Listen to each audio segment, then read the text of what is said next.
मेरा नाम राजेश है। आप सभी देख रहे हैं पाक एंड इंडिया चैनल। हमारे चैनल में आप सभी का स्वागत है। हमें सब्सक्राइब करें, लाइक करें और शेयर भी करें। तो चलिए वीडियो शुरू करते हैं। धन्यवाद।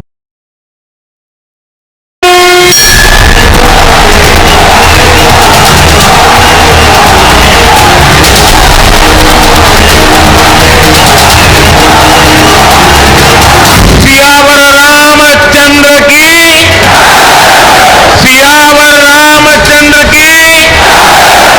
इंडिया की बात करें, अभी 15,700 करोड़ का खबर के मुताबिक उनके जो पीएम मोदी हैं उन्होंने गिफ्ट किया एक सिटी को, अयोध्या नाम से एक सिटी है वहां पे। और बड़ी बात यह वहां पे मस्जिद भी डेवलप होने जा रही है, बनने जा रही है, जो इंडिया की सबसे बड़ी मस्जिद होगी। क्या आप समझते हैं वहां पे ऐसा डेवलपमेंट का काम हो रहा है, वहां पे इंफ्रास्ट्रक्चर के ऊपर वर्क हो रहा है, छोटा सिटी हो या बड़ा सिटी हो? आप पहले तो ये बताएं, एग्री करते हैं इन चीजों से कि भाई वहाँ डेवलपमेंट हो रही है? बिल्कुल हो रही है, और ना सिर्फ वहाँ पे हो रही है बल्कि भारत की आपने बात की है, बांग्लादेश में भी हो रही है। देखिए, हमारा जो सिस्टम है उस सिस्टम में पिछले 5 साल हमने ज़ाया किए हैं, और यकीन माने उसकी वजह से चाहे गवर्नमेंट जिसकी भी जैसा भी था सिस्टम, उसमें हमें खुसूसन इस शहर को बहुत लॉस हुआ है। देखें, कुछ इसी तरह प्रधानमंत्री नरेंद्र मोदी आज अयोध्या पहुंचे और सरयू नगरी को विकास की बड़ी सौगात दी, जिसमें भव्य एयरपोर्ट, आधुनिक रेलवे स्टेशन सहित कई बड़ी योजनाओं का तोहफा दिया। ये मौका इसलिए भी खास था क्योंकि रामधुन से सराबोर परिवारजनों को उनके मोदी जी ने उस ऐतिहासिक दिन के ठीक 22 दिन पहले सौगात दी। मुल्क हिंदुस्तान, वैसे तो हम कहते हैं कि वो हमारा दुश्मन है। अगर हम बात करें सर उनकी, तो आज उनका एक बहुत बड़ा इकदाम उनके पीएम ने इनॉग्रेशन की है, तो उन्होंने वो खसूसन लेबर के लिए रखी है कि उसमें सिर्फ लेबर ही जाएगा। लाइक यहाँ से हमारा गिलगित जितना बनता है उतना किलोमीटर, उनका सिर्फ 500 रुपया। सर यहाँ से गिलगित, टू बी ऑनेस्ट के मतलब मैं सुन के हैरान हुई कि भाई इतनी सहूलियत वहाँ पे। औरतों के लिए ट्रेन सिस्टम बिल्कुल, मेट्रो सिस्टम बिल्कुल फ्री है, 1 रुपया भी नहीं देना। सर लेबर के लिए भी उन्होंने ये निकाल दिया। कैसा बड़ा इनिशिएटिव, और ऐसी कंडीशंस वो अपने लोगों को क्यों दे रहे हैं? वो अपने लोगों को इसीलिए फैसिलिटेट कर रहे हैं क्योंकि अपने लोगों से वो चाहत करते हैं। वहाँ पे इंडिया की सबसे बड़ी मस्जिद, दुनिया का सबसे बड़ा कुरान पाक वहाँ पे होगा। और ये एरिया शायद आप, बल्कि शायद नहीं, डेफिनेटली आप जर्नलिस्ट हैं, आप इन चीज़ों को जानते होंगे कि जो अयोध्या है वो वही राम टेम्पल और बाबरी मस्जिद वाला सारा एरिया है। वहाँ पे ये दोनों चीज़ें इस तरीके से बन रही हैं, मस्जिद भी टेम्पल भी। क्या समझते हैं वहाँ के लोग अब एजुकेटेड हो चुके हैं, ये हिंदू मुस्लिम वाले कंसेप्ट से बाहर आ चुके हैं, उन्हें पता है कि डेवलपमेंट की बात करनी है, ये डेवलपमेंट पे वर्क करना है? क्या कहेंगे? देखिए, एक तो बात ये है कि वो उनका कल्चर बिल्कुल हमसे डिफरेंट है। उनकी जो असेंबली है वहाँ पे बात कुछ और होती है, और वो उस पर बाकायदा पाबंद रहते हैं कि हमने ये चीज़ें करनी है और करवानी है, ठीक है ना। तो इससे हट के अगर बात करें, नो डाउट वहाँ पे जो है वो हिंदू मुस्लिम फजादात बहुत ज़्यादा हैं, हमें बहुत ज़्यादा। आज भी क्या आप यही कहेंगे? मतलब मैं ये जो खबर बता रहा हूँ कि भाई इंडिया की सबसे बड़ी मस्जिद वही बाबरी मस्जिद की जगह पे। ये देखें, ये चीज़ें अलग हैं। वो बनाए जो वहाँ पे मसाजिद तमीर करना या ये चीज़ें डेवलप करना, ये चीज़ें बिल्कुल अलग हैं। लेकिन आप ये जो फसादात की बात है उससे हट नहीं सकते।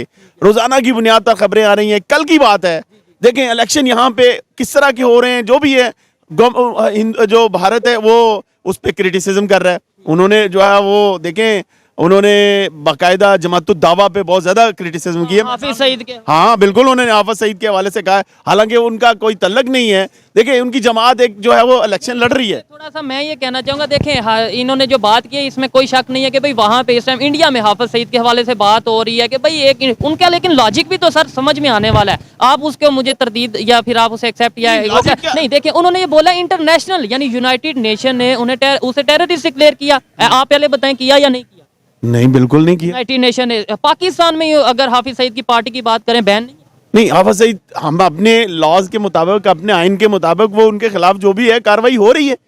उनको उनको उनको इसका मतलब कुछ ना कुछ गलत किया तो कार्रवाई बिल्कुल उनको बैन किया गया है। लेकिन उसमें अगर हम खुद यानी कुछ चीजों को बढ़ा चढ़ा के दिखाया जा रहा है। देखें, हमारी मजहबी जमातें जो हैं उनको, ठीक है, हमारे मुल्क में अंदर जो है वो बहुत कुछ ऐसा मामलात होंगे, मजहबी जमातों के मामलात ऐसे हैं, लेकिन वो कौन होता है भाई इस तरह की बात करने वाला? देखें भारत ये कहते हैं 26/11 हम जोन सा हुआ है उसका मास्टरमाइंड हाफिज सईद हो, इसलिए हम जोन सा। अच्छा ये बताएं सिराजुल हक साहब के बारे में क्यों नहीं वो ऐसे बात करते, या अगर इवन बात कर ले हाफिज साद रिजवी साहब की अगर बात करें उनके बारे में तो नहीं, वो भी इलेक्शन में हिस्सा ले रहे हैं ना, बहुत बड़ी जमात है और बड़ा कहा जाता है एक्सट्रीमिस्ट जोन सा वो जमात है जो यहाँ पे बताया जाता है, उसके बारे में तो नहीं वो बात कर रहे। हाफिज सईद के बारे में क्यों बात? हाफिज सईद के बारे में उन्हें ज्यादा तकलीफ ये है कि सारी बात है कुछ जहादी तंजीमें जहाद के हवाले से निकली हैं, कुछ को नो डाउट उन्होंने जाके वहां पर कुछ इस तरह के कश्मीर के हवाले से कश्मीरी मुजाहिदीन के साथ मिलकर जो है वो काम किया है, लेकिन जरूरी नहीं है कि उसको जो वो बात कह रहे हैं वो सारा की सारा सच है। तो ज़ाहिर है फिर जो पाकिस्तान वाला हाल हो जाएगा उन ममालिक का भी।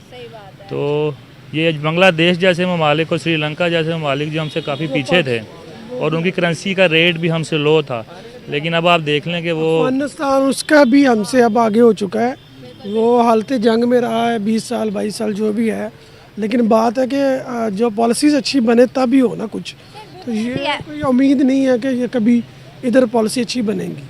देखिए ना, अपनी आवाम को सहूलियत देंगी तो जो गवर्नमेंट आके देगी आवाम उसकी हो जाएगी भाई, वो कहेगी 1 नहीं 2 नहीं 10 टेन्योर पे भी वही आए, हमें क्या चाहिए, हमें तो भाई वो चाहिए जो हमारे बारे में सोचे। अब देखिए ना 30 लाख टेन्योर है मोदी का, अगर हम यहाँ बैठ के उसको गालियाँ देते हैं क्रिटिसाइज करते हैं कोई फ़र्क नहीं पड़ता। क्या समझते हैं सर कि हमारी गवर्नमेंट उनकी गवर्नमेंट में इतना फ़र्क है? कहने को हम इस्लामिक देश है, इस्लामिक रिपब्लिक ऑफ पाकिस्तान, लेकिन वहाँ पर तो सेकुलर है, हिंदू भी हैं मुस्लिम भी हैं सेकुलर हर मज़हब है, लेकिन आज उनका सिक्का उनका राज एशिया में नहीं दुनिया में हो रहा है, सारे ममालिक झुक रहे हैं। क्यों? मेरा लास्ट टाइम अभी एक्सपीरियंस हुआ है, मैं 1 ईयर फ़ौरन काम करके आया हूँ रेस्क्यू के वाले से ही, कतर के अंदर भी। तो वहाँ मैंने देखा केरला जो एक उनका इंडिया का कोई इलाका है, वहाँ के लोग बहुत ज़्यादा वहाँ पे मिकदार में मतलब काम कर रहे हैं, मेजोरिटी वहाँ पे उन्हीं की है। लेकिन वो लोग इंडिया के वाले से जब भी उनसे हम कमेंट्स पूछते हैं वो कहते हैं वहाँ भी बहुत सेटिस्फाइड हैं, क्योंकि इंडिया हमारे बारे में सोचता है, हम उनकी गवर्नमेंट जो है उनकी लेबर के बारे में सोचती है।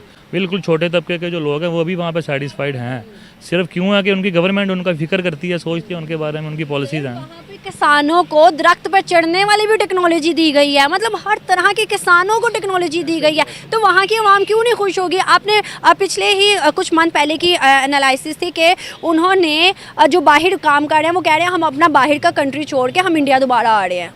कौन आता है? पाकिस्तानी आएगा भला? कभी भी नहीं आएगा पाकिस्तानी। अभी ना मेरा कोई इरादा ऐसा आने का, मैं 15 साल के बाद मेरा एक्सपीरियंस हुआ बाहर जाने का, तो जलाल से पिज़्ज़ा खिलाने जा रहे हैं। जी इंशाल्लाह। तो अभी मैं देख रहा हूँ कि पाकिस्तान के हालात पहले से भी बदतरीन हो गए हैं।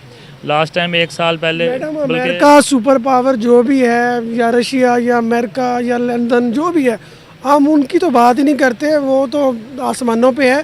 हम इंडिया का मुकाबला नहीं कर सकते, हम बांग्लादेश का मुकाबला नहीं कर सकते, हम ये श्रीलंका हो गया, ये अफ़गानिस्तान हो गया।